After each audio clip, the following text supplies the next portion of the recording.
Good day, everybody. Right, normally I usually review TSR adventures with a smattering of other role-playing games. Now, this is one of them. It's called The Phantom of the Northern Marches, and it's by ICE, or Iron Crown Enterprises. Now, back in the day, they had a contract to produce the Lord of the Rings or Middle-earth model and series adventures and campaign series as well. And they were very, very carefully utilised the Lord of the Rings itself and the appendices, pretty much like what they did in the Lord of the Rings films, where they were confined to the book and the appendices contained therein. Now, they were given a license by Soul Science Enterprises, I think, and it was a very, very popular line, and they made a lot of money and produced quite a lot of material for Middle-earth and the role-playing game Rolemaster. Now, the Phantom of the Northern Marches is what they call a ready-to-run adventure, and basically they would read it and then start playing it as soon as you do so. As opposed to the campaign models or other models that they did at the time, which were very dense and very high with detail, these were given enough detail and a run of play, and off you went. The model itself was written by Graham Staplehurst with contributions from other people, and if you notice on the second page, these contributions were actually depicted in the credits there. The problem with this is they have these very strange quotation marks and nicknames.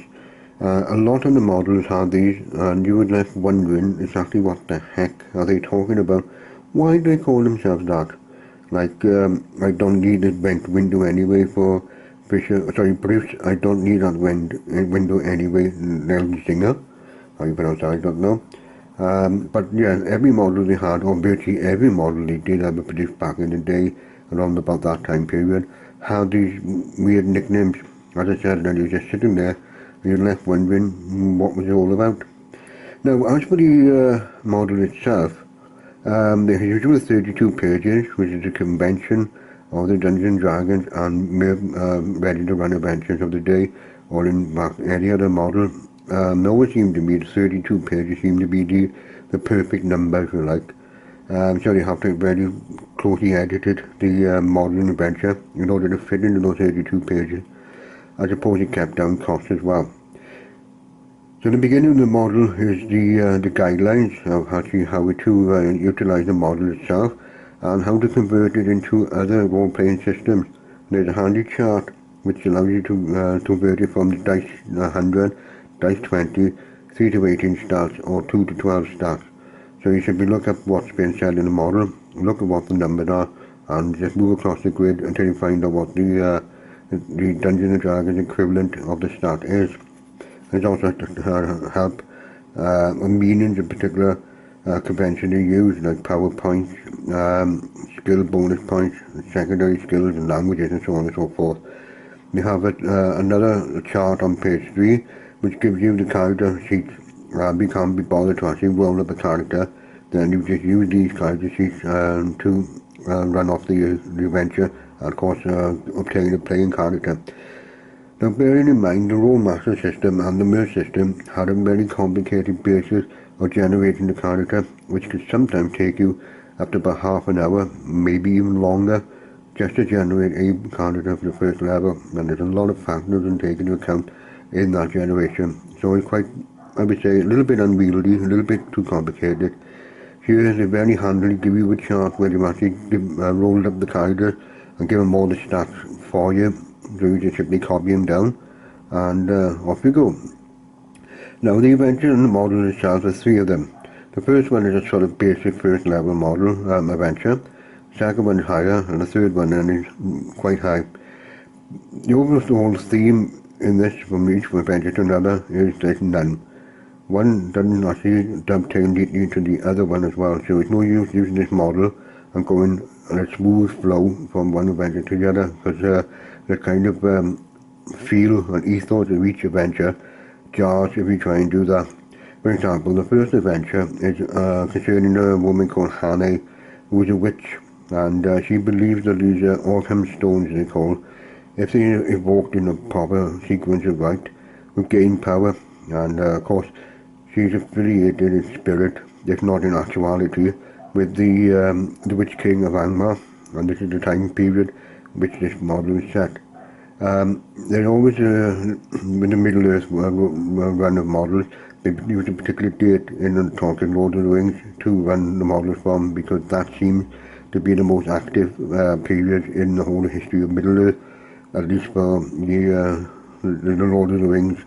Anyway, so that's where it's set, and that's where the actual character comes into play, and the country in the south of Angmar. Now she believes that these stones will actually give her power, so she starts to make moves, if you like, in the countryside around this village. And the playing characters come up to the village and learn about this strange phantom who's stealing sheep, and some people have disappeared, like farmers and so on. Now the model explains that these people actually disappeared because they stumbled across her, and she thinks that killing them and hiding the bodies would then stop anybody from investigating too deeply into what she's trying to do. So of course the characters are asked if they want to go and investigate it, which they do. And part of the model, or at least the first part of the adventure written, is introduction to the playing characters, or the non-playing characters, which the players will meet. There's a little bio, the kind of adventure, the kind of abilities they have, the powers they have, and the spell casting they can do. And of course it starts into like climbing, perception, chart making, so on and so forth. I'm handy little chart then on page 5, which gives you the outlay of each character. So you can do that, run them at a glance. So that's what you do then when you come across the first part of the model for the Dungeon Master himself. Is the stats and the actual characters you're going to meet.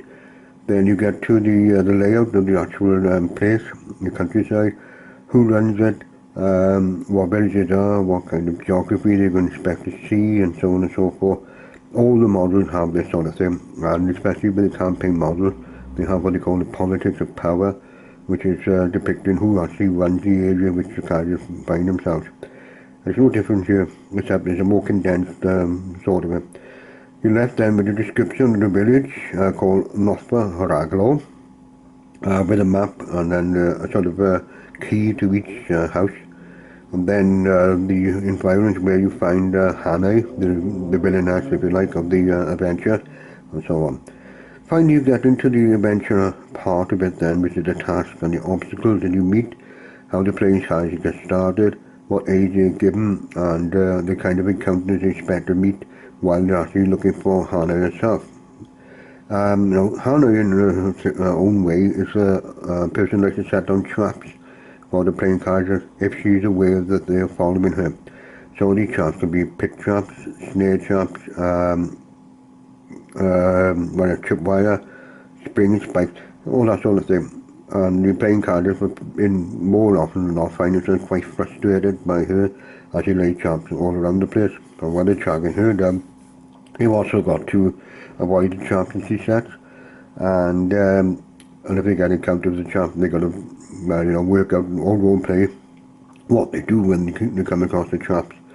And if the traps actually catch them, then you have the effect on there, and so on and so forth.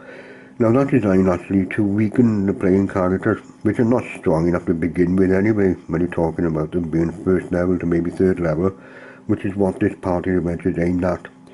So yes, Hannah in herself is, she's not the most memorable villain that you could ever wish to meet, and there's not enough there to make her really memorable anyway. I suppose that you can actually get her to escape from the playing character's mechanisms, run away, and then come back in on a later day a little bit more powerful because you've learned spells, learned abilities, and so on and so forth. Now, the second adventure of the book is The Riddle of Ridorthu, which basically depicts a giant coming down from the mountains, which is a little bit different from the usual giants you find up in the Misty Mountains, where he's a little bit more intelligent than most. So he wanders around the countryside, picks up the odd sheep or cow here and there, eats them, and then wants to settle down. Now what he likes more than anything else as a character is riddles. So the playing characters learn that in order to get him bang on their side, they have to give him riddles. The riddles could be the kind of thing that they had in with the Gollum and Bilbo in the Lord of the Rings. You can have that sort of riddles, or you can go online on the internet, get some riddles yourself, and throw them at the players, not for them to work out, and they themselves got to have riddles for you to work out. So it's a kind of a two-way thing with the game when you meet the giant. And again, as its first adventure, you've given the non-playing characters their motives, the characters, who, what they do, where they're from, and why.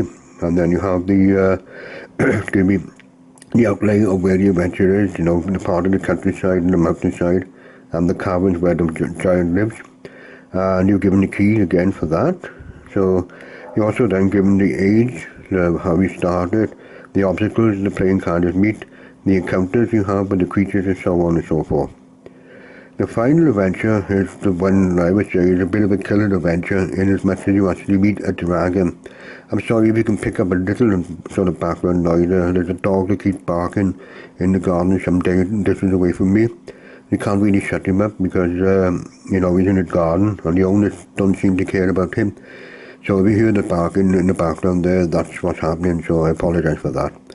Anyhow, Curse's Bane, not the third and final adventure, which concerns this particular model, and it's all to do with a dragon decides that there's treasure to be had in the neighborhood.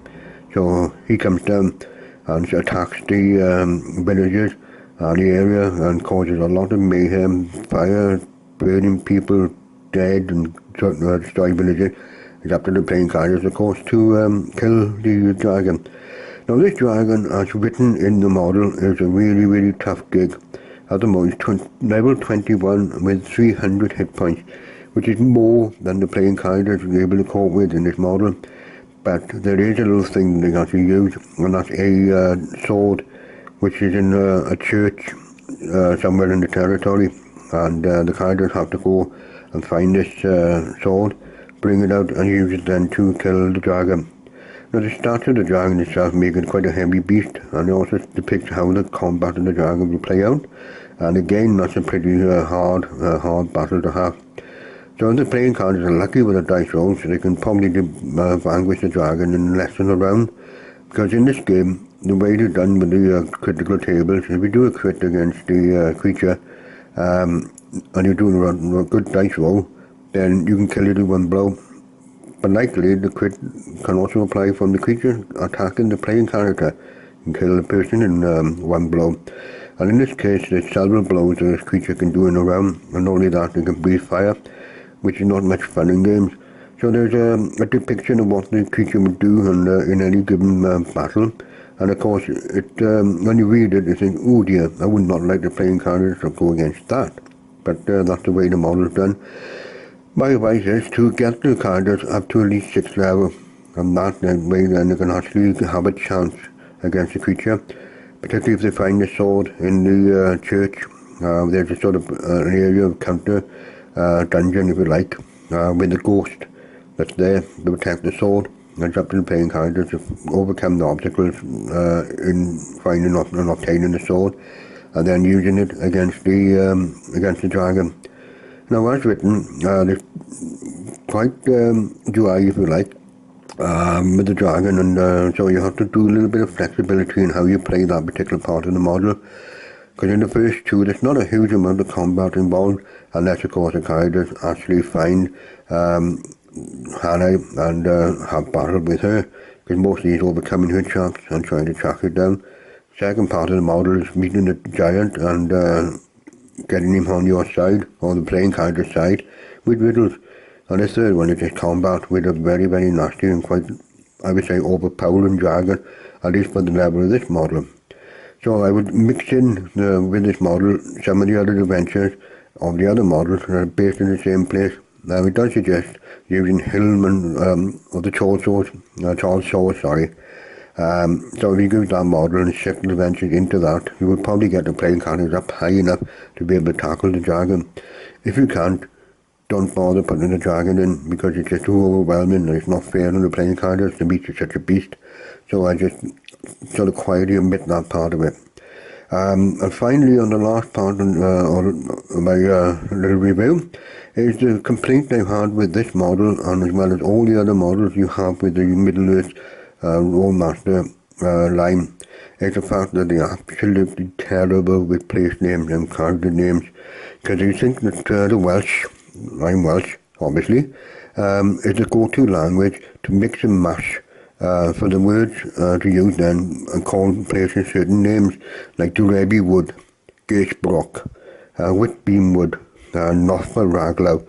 These are typical of the names they put into models like this, and sometimes they're pretty much tongue twisters, and they don't make any sort of cohesive sense with the names. When you think about what Tolkien wrote and the name he used for the places in Middle Earth, they roll off the tongue quite easily.